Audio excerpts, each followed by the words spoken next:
YouTube లో పెట్టుకొని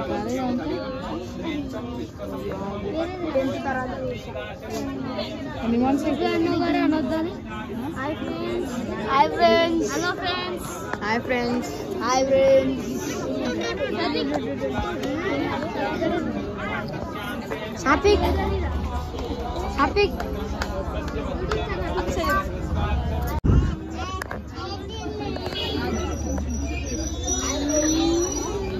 like share Chandraraju ఒకడే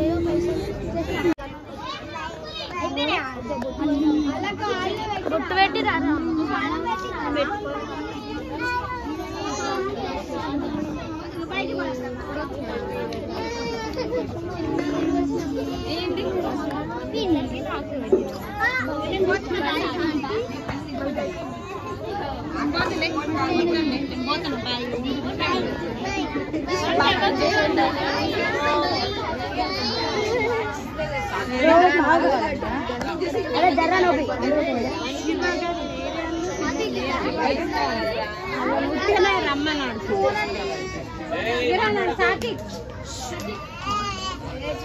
ब्रह्मस्मितं साक्षादास्मिनित्यं वृतं वच्मि सत्यं वच्मि अवत्वमाम् अपवद्धारं नवधातारं नवधातारं नवानुतारं शिष्यं अवपश्चात्तात् अवपुरस्तात् अवहोत्तरात् अवदक्षिणात् सोत्थादात् सर्वतो मां पाहि पाहि समन्तात् तं वाङ्मयं तं चिन्मयः तं आनन्दमयं तं ब्रह्ममयः तं सच्चिदानन्दद्वितीयोऽसि तं प्रत्यक्षं ब्रह्ममसि तं ज्ञानमयो विज्ञानमयो मयसि सर्वं जगति तं लक्ष्मी उपैतुमां देशतं ज्योतिष्महिनाथः प्रादुर्भवस्मिन् रात्रिं देवैकविद्महे ब्रह्मपत्नीधीमहि तन्नो वाणि प्रचोदयात् त्वं ललितरूपायद्महे महादेव्यैकधीमहि तन्नो देवी प्रचोदयात् महिषासुरवज्रेरूपायद्महे प्रार्थिकायै धीमहि तन्नो पूर्णः प्रचोदयात् ॐ सुचाचमनीयं समर्पयामि वस्त्रं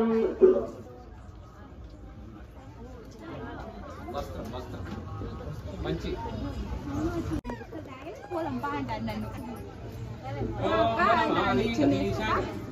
ओम वरमाली अधिकांगी जंगी शक्ति चरंगी श्रीमान नारायण विष्णु वासुदेवो वरक्षदः ओम योगा पुष्पं वेदा पुष्पवान् प्रजावान् पशुवान् भवति चन्द्रमा वा पां पुष्पं पुष्पवान् प्रजावान् पशुवान् भवति य एवं वेद योगा मायतनं वेद आयतनवान् भवति श्री महागणपति देवताभ्याय नमः इति पुष्पमालालंकारं समर्पयामि गणेश महाराज की जय।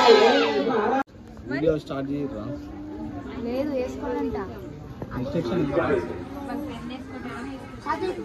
కాదక్క హాయ్ చతిక్ సమర్పయామి గజానాయ మహారుద్రాయ ఏకదంతస్య కపిలో జనకన్యకలంబోదరస్య విఘ్నాయ చతిక్ రామకేతు గణాధ్యక్ష బాలచంద్ర గజానన భక్తలింగ సోర్పకట్లో హేరంగో స్కందకోర్భజ तं गणपतये नमः तत्पुरुषाय विद्महे वक्रतुण्डाय धीमहि तन्नो दन्तिः प्रचोदयात् इति पुष्पाणि पूजयामि गन्धलेपनं समर्पयामि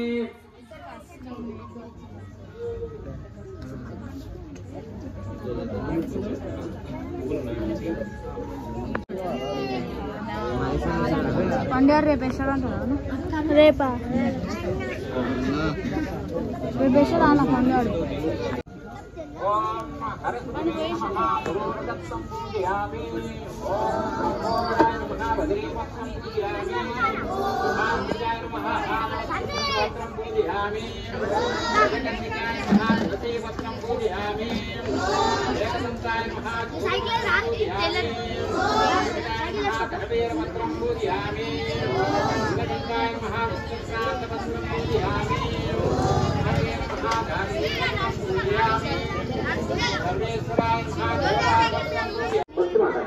మనం ఏ పూజ చేసినా విఘ్నేశ్వరుడు.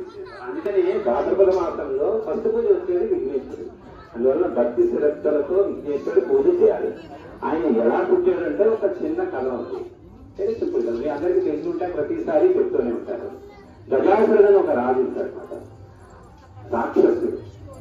రాక్షసుడైన పరమభక్తుడు శివుడికి. ఆ భక్తుడు ఏం చేస్తాడంటే అతనికి చిక్కు వస్తాడు. ఎందుకంటే శివుడు వచ్చి కడుపులో ఉంటాడు. అది కుదురుతుందా? కుదరదు. అందువల్ల ఆయన విపరీతం ఘోర తపస్సు చేస్తాడు. శివుడు దొరుకుతాడు. ఇంకా తపస్సు చేస్తాడు శివుడు. ఇంకా తపస్సు చేసి శివుడు అర్థమైంది లేదు స్వామి ఇంత పూజ చేసేస్తున్నాడు. కానీ ఆయన దగ్గరికి వెళ్తాడు. గజాసురాన్ని ఏంటి నీ కోరిక అని. నాది చాలా చిన్న కోరిక స్వామి, నాకు పెద్ద కోరిక లేదు. నువ్వు వచ్చిన కడుపులో ఉంటాడు. ఇంకా ఆయన మనసు పూర్తి తీర్చేస్తా అన్నాడు కాబట్టి సరే ముందు అంటున్నాడు. ఆయన కడుపు పెట్టుకుని ఆయన చేస్తాడు, కడుపులో ఉంటాడు. శివుడు లేకపోతే ప్రపంచం నడవదు కదా, నడుస్తుంది శివుడు ప్రపంచం. పార్వతీదేవి ఒక రోజు వెయిట్ చేస్తుంది. పొద్దున్నే సాయంత్రం స్నానం చేసి రెడీగా ఉంటుంది. రాడు వారం రోజులు అయిపోతుంది. అప్పుడు ఆయన పరిస్థితుల్లో విష్ణుమూర్తి పెడతాడు. అన్నయ్య అంటారు. విష్ణుమూర్తి దగ్గర అన్నయ్య ప్రతి చోట ఉంటాడు. శివుడు కనిపించదు. లేదు శివుడు కనిపించలేదు. వారం రోజుల నుంచి రావట్లేదు. ఈయన ఆలోచించి ఓహో ఈ గజాసురుడు మనం మింగేశాడు. ఆ మింగేసి కడుపులో ఉన్నారు కదా అని సరే ఒక చిన్న ప్లాన్. ఆ ప్లాన్ ఏంటంటే ఇప్పుడు నంది ఉన్నాడు కదా, నంది తెలుసు కదా అందరికీ, నంది తెలుసా? ఆ నందిని తీసుకెళ్ళి ఆ గజాసురుడి దగ్గరికి వెళ్ళి డాన్స్ చేస్తారు. ఎప్పుడైతే మంచి డాన్స్ చేస్తే నందిని చూసి డాన్స్ చేసి వీళ్ళు అందరూ అసలే విష్ణుమూర్తి నంది ఇద్దరు డాన్స్ చేస్తుంటే ఆ గజాసురుడు చాలా ఆనందపడిపోతారు. మరమైంది మీకు ఏం కావాలో కోరుకోని ఆయనకి అర్థమైపోతుంది. గజాసురుడు అయ్యో నేను ఇంకా నాకు సరే నన్ను కడుపుతోని ఆమె శృంగం అంటే కొమ్ములతోటి పొడిచేసి తీసేసి అతను చచ్చిపోతాడు. శివుడు వచ్చేస్తే శివుడు వస్తాడని పార్వతి తెలుస్తుంది. పార్వతి తెలిసేస్తే ఏంటంటే ఆయన స్నానం చేయాలి. సాయంత్రం అవుతుంది. సాయంత్రం చేస్తే ఒక మట్టి కాదు ఏర్పడతా నులుగుపిండి అంటారు. సున్నిపిండి అంటాం కదా, సున్నిపిండి ఫస్ట్ తెలిసి ఒక బొమ్మ తయారు చేస్తారు. ఆ బొమ్మ తయారు చేసి దానికి మా ప్రాణం వస్తుంది. ప్రాణం వస్తే ఒక మంచి పెట్టారు. ఇట్లా మంచి అయిపోతుంది. మంచి అయిపోతే ఆయన గర్భ దగ్గర పెడుతుంది. గర్భ దగ్గర పెట్టి జబ్బని లోపలికి రాని ఆయనకి ఏం తెలియదు తర్వాత శివుడు లేదు, పూజ లేదు, ఎవరు లేదు. రాని వస్తే ఆయన స్నానం చేస్తూ ఉంటుంది. శివుడు తీసుకుని పెట్టుకుని వచ్చేసుకుంటారు. వచ్చాక గేట్ దగ్గర ఉంటాడు. అరే నేను శివుడిని బాబు, శివుడు లేదు ఏం లేదు, మా అమ్మ చెప్పింది నేను రాలేదు. శివుడికి అట్లే కోపం ఎక్కుతాడు. అయితే ఒక చంపేస్తాడు. సో చచ్చిపోతే నేను లోపలికి వచ్చేసి అందరూ హ్యాపీగా భార్యగా ఉంటారు. పక్కన చేసుకుంటూ ఏం జరిగింది, ఎలా వచ్చింది, ఎలా వచ్చింది. ఈ మాటలో ఈ విఘ్నేశ్వరుడు కాదు వస్తుంది. నేను ఒక ఆయన అక్కడ నేను పెట్టేస్తాను, నేను ఎలా చేశాను లేదా ఆయన తప్పేశాను అని చెప్తాను మన కొడుకు ఆయన. అప్పుడు ఏం చేస్తాడంటే ఉత్తర దిక్కుకి వెళ్ళి అక్కడ వేరే వాళ్ళకి చెప్తాను. వాడు సైనికుడికి అక్కడ ఎవరుంటే వాళ్ళని పట్టాలి, ఎవరుంటే వాళ్ళని పట్టాలి. అక్కడ వెళ్ళి ఒక 7 నిమిషాలు ఉంటుంది. 7 ఉంటే కట్ చేసి ఉన్న తల తీసుకుంటాం.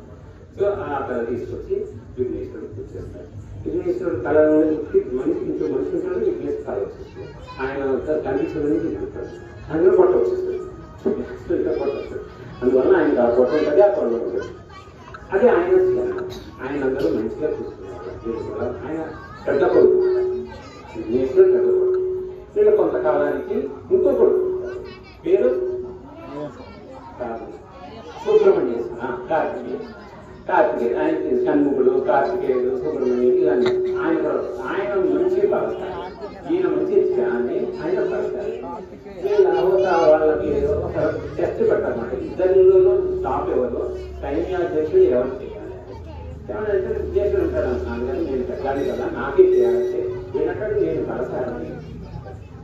అలాగే ఇద్దరు కాంపిటీషన్ చేసుకుంటే ఏం చెప్తారు, ఎవరు బలవంతులో వాటి అప్పుడు ఉన్న దేశంలో ఉన్న ప్రపంచంలో ఉన్న పుణ్యనదుల్లో స్నానం చేసి ఎవరు ముందర వస్తాడో వాడికి మీకు చేస్తాము. సరే సుబ్రహ్మణ్యేశ్వర సారి వాహనం వాహనం నెమలి. ఆ నెమలి పోయి అంతరం చేసుకుంటారు. విఘ్నేశ్వరుడికి ఆయన అనిందుడు అనే ఒక ఎలక ఉంటుంది ఆయన మాట. ఆయన విద్యుత్తుడు ఎవరికి ఇది ఉంటుంది. ఆయన ఎంతకాలం ఈయన గొడుగులు దాటితే ఆయన వెళ్ళిపోతుంది. అప్పుడు విఘ్నేశ్వరుడు అంటారన్నమాట, నాన్నగారు కాదు మరి నేను పెద్దోని, నా పరిస్థితి మీకు తెలుసు కదా, తెలిసి కూడా మీరు ఎట్లా చేస్తున్నారంటే చిన్న టెక్నిక్ ఉంది అన్నట్టు. ఏం లేదు, ఒక్కసారి నారాయణ మంత్రం చెప్పండి. ఓం నమో నారాయణాయ నమః అని. ఓం నమో నారాయణాయ నమః అనేది